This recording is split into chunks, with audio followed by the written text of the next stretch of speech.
नमस्कार दोस्तों, मैं गजेंद्र टोका स्वागत करता हूं आप सभी का एक नए सोलर वीडियो में। और आज इस सोलर वीडियो में ये एक इंफॉर्मेशन वीडियो है। तो इस सोलर वीडियो में आपको बताया जाएगा एक एक सोलर की बारीकियां कि कैसे हम सोलर लगवा सकते हैं, इसके क्या क्या फायदे हैं। प्रधानमंत्री सूर्यघर योजना जो कि पिछले साल प्रधानमंत्री ने लॉन्च की थी, तो उसके क्या क्या बेनिफिट हैं, कितनी सब्सिडी आपको मिलेगी, आप एलिजिबल है या नहीं है, कितने दिन में ये सब्सिडी आ जाती है।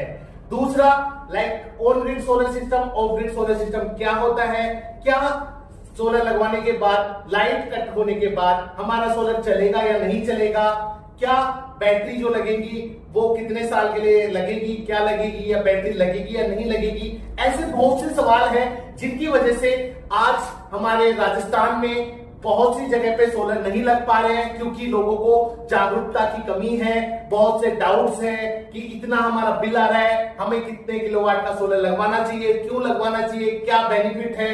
तो ऐसे ही कुछ सवालों के आज इस वीडियो में मैं जवाब दूंगा।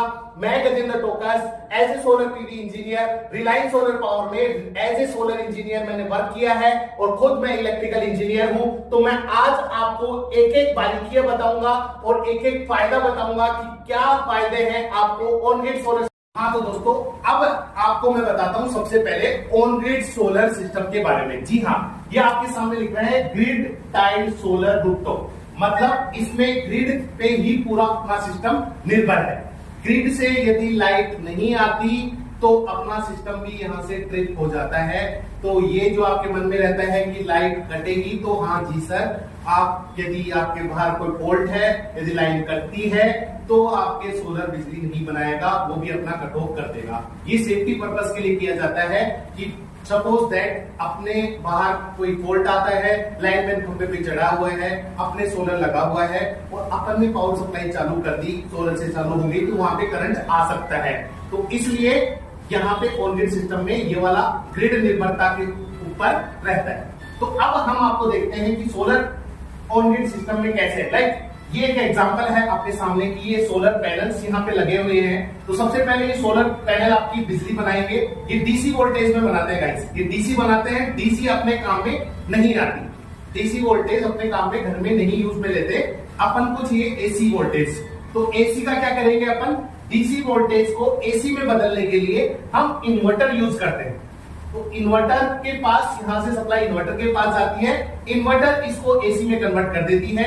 एसी में कन्वर्ट करने के बाद डायरेक्ट ये अपना मीटर के पास आ जाता है, जो अपने नेट मीटर और सोलर मीटर, दो मीटर लगेंगे, वहां पे अपना पूरा रिकॉर्ड रहेगा। अब जो सिस्टम होता है ऑन ग्रिड में, नेट मीटरिंग का एक सिस्टम होता है। नेट मीटरिंग क्या होती है गाइस, नेट मीटरिंग में ये होता है कि अपन ने कितना गवर्नमेंट को एक्सपोर्ट किया और गवर्नमेंट से कितना इंपोर्ट लिया। ठीक है, तो एक्सपोर्ट कैसे होगा, फॉर एग्जांपल अपन मानते हैं 3 किलोवाट का सिस्टम 12 से 15 यूनिट प्रतिदिन बनाता है। 15 यूनिट अपन मान के चलते हैं, 15 यूनिट सपोज दैट 7 बजे अपना सूर्य उदय होता है और शाम के 7 बजे अस्त होता है। ठीक है, तो सुबह 7 से शाम को 7 बजे तक 15 यूनिट अपने सिस्टम ने बनाए। 15 यूनिट में से मान लीजिए 7 बजे से 7 बजे तक हमने सिर्फ 5 यूनिट काम में ली। ठीक है, तो 10 यूनिट फिर अपनी बचती है। तो 10 यूनिट का हम क्या करेंगे, 10 यूनिट आपकी एक्सपोर्ट हो जाएगी, ग्रिड की तरफ चली जाएगी वो 10 यूनिट, और आपके नेट मीटर में वो एंट्री हो जाएगी कि आपने 10 यूनिट डिस्कॉम में दे दी है। ठीक है, अब क्या होगा, शाम को 7 बजे अपना सूर्य अस्त, तो अपने पैनल भी पस्त। तो अपन क्या करेंगे, डिस्कॉम से जो अपनी लाइट आती है वो अपनी आने लग जाएगी। तो अपन डिस्कॉम से लाइट ले रहे हैं, ये अपना ट्रांसमिशन सिस्टम है पूरा, और यहां से अपनी लाइट आ रही है। तो जितनी यूनिट हम रात को लेंगे वो रहेगी इंपोर्ट में। तो इंपोर्ट कर लिया, अब अपने दिन में जो 10 यूनिट अपने एक्स्ट्रा दी थी वो रात को अपने कंज्यूम कर ली। तो यही ऑन ग्रिड सिस्टम होता है कि अपनी जो एक्स्ट्रा बिजली बनती है उसको अपन डिस्कॉम में दे देते हैं। इसके लिए अपने स्टोर करने के लिए अपने को बैटरी की जरूरत नहीं होती। तो ये सिस्टम अपना सस्ता पड़ता है इन कंपैरिजन टू बैटरी वाला वो ऑफ ग्रिड सिस्टम होता है। और ऑफ ग्रिड सिस्टम में मेंटेनेंस भी रहती है, इस सिस्टम में अपना कोई मेंटेनेंस नहीं है। इसमें पैनल की सिर्फ महीने में 2 बार आपको लगे कि अपने पैनल गंदे हो चुके हैं या धूल मिट्टी आ गई है, तो आप उन पे पानी डाल के इजीली उनको साफ कर सकते हैं। तो ये है अपना ऑन ग्रिड सिस्टम। तो दोस्तों जैसा कि आपको मैंने बताया ऑन ग्रिड सिस्टम के बारे में, तो ऑन ग्रिड सिस्टम पूरा क्लियर है, आई थिंक सबको क्लियर है। फिर भी किसी को कोई डाउट रहता है तो आप मेरे कमेंट बॉक्स में लिख सकते हैं, उसके बारे में मैं पूरा आपको कंप्लीट बना दूंगा। और बाकी आपको मैं ये पूरा प्रैक्टिकल सिस्टम भी आपको दिखाऊंगा अगले वीडियोस में। तो अब हम आते हैं प्रधानमंत्री सूर्य घर मुफ्त बिजली योजना 2024, जो कि पिछले फरवरी में लॉन्च हुई थी। तो लॉन्च होने के बाद ये रफ्तार पकड़ी, पर वो रफ्तार पकड़नी चाहिए थी जो अभी तक नहीं मिल पाई। उसकी वजह यही है गाइस कि बहुत से लोगों को अभी तक नहीं पता कि ये सब्सिडी कितनी मिलती है, कैसे मिलती है। तो इसके बारे में बहुत से डाउट हैं, तो मैं ये डाउट आपके मैं क्लियर करता हूं। तो प्रधानमंत्री सूर्य घर मुफ्त बिजली योजना के तहत हमें 78,000 रुपए तक की सब्सिडी मिलती है, 78,000 रुपए तक की। ठीक है, तो ये स्टार्ट होती है अपनी 1 किलोवाट के सिस्टम से, और ये 30,000 से स्टार्ट होकर 78 किलोवाट 78,000 तक रहती है। तो पहले मैं बात करूं 1 किलोवाट का सिस्टम यदि अपन लगाते हैं तो उसमें 30,000 रुपए तक की सब्सिडी मिलती है। 2 किलोवाट के सिस्टम में 60,000 रुपए मिलते हैं, 3 किलोवाट के सिस्टम में 78,000 रुपए मिलते हैं, और 3 किलोवाट से अधिक यदि अपन जाते हैं तो वहां पे भी अपने को 78,000 रुपए ही मिलेंगे। तो कुल मिला के यदि अपन बात करें तो सब्सिडी का मैक्सिमम जो बेनिफिट है वो 3 किलोवाट के सिस्टम को है। ठीक है, तो अब मैं बताता हूं कि आपको सब्सिडी के लिए क्या एलिजिबिलिटी है, क्या क्या डॉक्यूमेंट्स आपको रिक्वायरमेंट है। तो सबसे पहले आपका बिजली का कनेक्शन होना जरूरी है। जी हां, आपके घर में कनेक्शन होना जरूरी है। जिसके नाम से ये कनेक्शन होगा उन्हीं के पूरे डॉक्यूमेंट्स इसमें लगेंगे।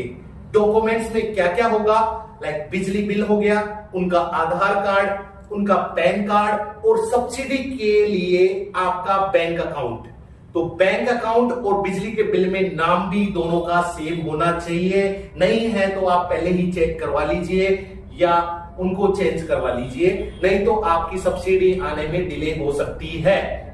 जी हां, बाकी आपको कोई इसके अलावा डॉक्यूमेंट्स नहीं चाहिए। आपको गवर्नमेंट इसमें लोन की सुविधा भी देती है, उसके बारे में भी मैं आपको बाद में बताऊंगा। पर सब्सिडी का 78,000 रुपए का आपको क्लियर है। अब आते हैं कि 78,000 रुपए सब्सिडी सरकार देती है, पर ये सबको मिलती है क्या? जी नहीं, इसमें क्राइटेरिया गवर्नमेंट ने किया है कि आप भारत में निर्मित पैनल ही यदि आप लगाते हैं अपने सिस्टम में तो ही आपको 78,000 रुपए की सब्सिडी, ये सब्सिडी का फायदा उठा सकते हैं। जी हां, इसमें क्या होता है दोस्तों, 2 तरह के सोलर पैनल मार्केट में आते हैं। एक होते हैं जो चाइना से इंपोर्ट करके और यहां पे आके असेंबलिंग करके अपन पैनल्स बनाते हैं, और एक होते हैं जो भारत में ही निर्मित होते हैं और कंप्लीटली भारत में ही तैयार होते हैं। तो अपन वो पैनल यदि लगाते हैं तभी अपने को सब्सिडी मिलती है।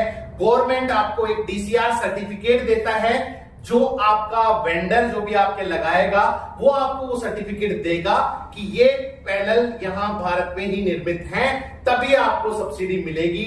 इसलिए दोस्तों, आप यदि सोलर पैनल लगाने का सोच रहे हैं तो सबसे पहला एक स्टेप है कि आपको एक रजिस्टर्ड वेंडर आपको ढूंढना होगा। रजिस्टर्ड वेंडर सेलेक्ट करने के लिए आप PM सूर्य घर योजना या PM सूर्य घर पोर्टल पे जाके आप अपने नियर बाई एरिया का वेंडर चेक कर सकते हैं कि ये रजिस्टर्ड वेंडर है या नहीं है। जिससे भी सोलर लगवाएं उनको यही पूछे सबसे पहले कि आप रजिस्टर्ड वेंडर हैं या नहीं है। क्योंकि सरकार सिर्फ रजिस्टर्ड वेंडर के थ्रू ही आपको जो भी वारंटी गारंटी जो भी होगा वो रजिस्टर्ड वेंडर के थ्रू ही आपको बेनिफिट मिलेंगे। 5 साल की सर्विस रजिस्टर्ड वेंडर ही आपको देता है, ये सरकार के नियम है।